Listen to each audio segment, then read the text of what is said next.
Assalamualaikum warahmatullahi wabarakatuh. Perkenalkan, nama saya Ari Widyastuti. Saya berasal dari kelas Farmasi B, Fakultas Kedokteran Universitas Brawijaya. Di sini, saya akan menjelaskan mengenai bagian-bagian dan fungsi dari mikroskop. Yang pertama, ada lensa okuler atau kita biasa sebut dengan eyepiece. Lensa okuler ini adalah lensa yang paling dekat dengan mata, yang dapat digunakan untuk mengamati. Lalu, yang kedua ada revolver. Revolver digunakan untuk memutar atau mengubah lensa objektif. Lalu, selanjutnya ada lensa objektif. Lensa objektif adalah lensa yang paling dekat dengan objek yang diamati atau spesimen. Lensa objektif ini digunakan untuk memperbesar gambar dan menghasilkan bayangan nyata yang kemudian diproyeksikan ke dalam lensa okuler untuk mendapatkan bayangan akhir. Jadi lensa objektif ini memiliki beberapa perbesaran. Biasanya ada perbesaran 4 kali, 10 kali, 100 kali, bahkan ada yang 400 kali. Lalu selanjutnya ada meja preparat. Meja preparat adalah tempat untuk menaruh spesimen. Dan di dalam meja preparat tersebut juga ada penjepit preparat. Penjepit preparat ini digunakan bukan untuk menjepit, tapi hanya untuk memegang supaya spesimen tersebut tidak bergerak-gerak. Lalu selanjutnya ada kondensor. Kondensor ini digunakan untuk mengumpulkan dan memusatkan cahaya. Bagian selanjutnya ada diafragma. Jadi diafragma ini digunakan untuk mengatur jumlah banyak sedikitnya cahaya yang masuk ke mikroskop. Selanjutnya ada sumber cahaya. Sumber cahaya ini untuk menghasilkan cahaya. Jadi ada beberapa mikroskop yang sudah ada sumber cahayanya. Jadi mudah untuk menghasilkan cahaya. Lalu selanjutnya ada tombol on off. Ini untuk menghidupkan atau mematikan mikroskop.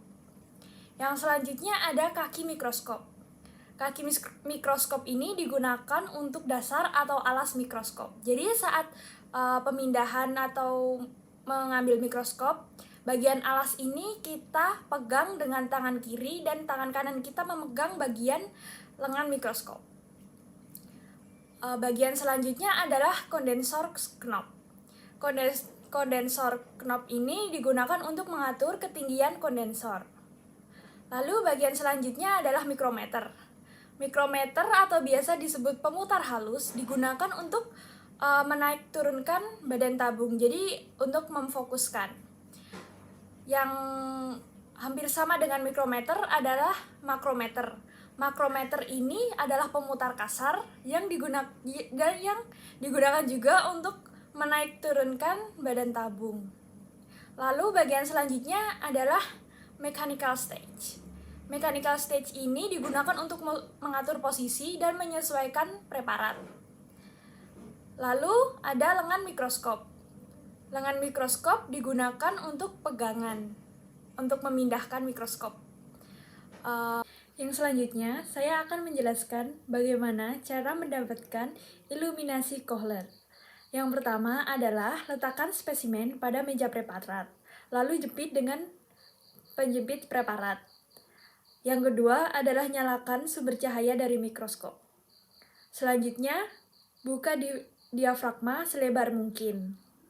Lalu, sesuaikan tinggi kondensor. Dan temukan bidang fokus dengan memutar makrometer maupun mikrometer. Lalu, penyelarasan Kohler dengan cara menutup diafragma menjadi lebih kecil dan gerakan kondensor dengan hati-hati, baik ke atas maupun ke bawah. Setelah itu, kita akan mendapatkan gambar yang lebih tajam. Sekian penjelasan dari saya. Bila ada kesalahan, saya mohon maaf. Sekian, wassalamualaikum warahmatullahi wabarakatuh.